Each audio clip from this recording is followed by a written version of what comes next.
Hello, ഇത്രയും കുപ്പിവളകൾ കൂട്ടിയിട്ടിട്ടുള്ള പൂരപ്പറമ്പ് ഏതാണെന്നല്ലേ നിങ്ങൾ ചിന്തിക്കുന്നത്? ഇത് പൂരത്തിനൊന്നല്ല കേട്ടോ. ഇത് നമ്മുടെ ഗുരുവായൂരുള്ള പ്രിയങ്കയാണ്. ഒന്നും കൂടി തെളിച്ച് പറഞ്ഞു കഴിഞ്ഞാൽ നമ്മുടെ ഗുരുവായൂരുകാരുടെ സ്വന്തം 5 രൂപ കട. അപ്പോൾ ഇവിടെ കയറി കഴിഞ്ഞ് കഴിഞ്ഞാൽ വളകൾ എവിടെ നോക്കിക്കഴിഞ്ഞാലും എനിക്ക് വളകളാണ് മെയിനായിട്ട് എൻ്റെ കണ്ണിൽ പെട്ടിരുന്നത്. വളകൾ മാത്രമല്ല, കുറേ ക്ലിപ്പും കാര്യങ്ങളൊക്കെ ഉണ്ട്. പക്ഷേ ഏറ്റവും കൂടുതൽ അവിടെ ഉള്ളത് വളകളായിട്ടാണ് എനിക്ക് തോന്നിയിട്ടില്ല കേട്ടോ. നല്ല രസമായിട്ട് അവരത് അറേഞ്ച് ചെയ്തിട്ടുണ്ട്. ഞാൻ എൻ്റെ ഉണ്ണീനെയും കൊണ്ടിട്ടാണ് കേട്ടോ വന്നിട്ടുള്ളത്. ഉണ്ണി വീട്ടിലേക്ക് നിൽക്കാൻ വന്നു കഴിഞ്ഞാൽ ഒരു പ്രാവശ്യയിലൂടെ പോവാതിരിക്കില്ല. കാരണം മക്കൾക്ക് വേണ്ട ഐറ്റംസും കാര്യങ്ങളൊക്കെ വാങ്ങാനുണ്ടായിരിക്കും. അപ്പം ഞാനും സ്ഥിരമായിട്ട് ഇവിടെ തന്നെയാണ് പോകാറുള്ളത്, ഓരോന്ന് വാങ്ങാനൊക്കെ ആയിട്ട്.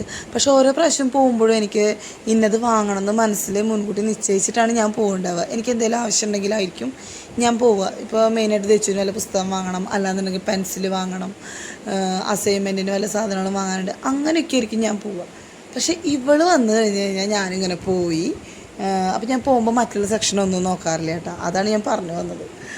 വേറെ സെക്ഷനിലൊന്നും നോക്കാറില്ല. ഞാൻ പോവുക, ആയിട്ടെടുക്കുക, പോരുക, അത്ര ചെയ്യും. പിന്നെ ദച്ചുവിന് എന്തെങ്കിലും ഒരു ടോയ് വാങ്ങുക, അത്രേ ഉള്ളൂ. പക്ഷെ ഇവൾ വന്നു കഴിഞ്ഞ് കഴിഞ്ഞാൽ ഞാൻ പോയി കഴിഞ്ഞാൽ ഇങ്ങനെ നടന്ന് ക്ലിപ്പ് നോക്കും, നെയിൽ പോളിഷ് നോക്കും, മാല, കുട്ടികൾക്ക് വേണ്ട ഐറ്റംസ് നോക്കും, ക്ലിപ്പുകൾ ഇങ്ങനെ ഓരോ നോക്കി വാരിയിടും, വള എടുക്കും.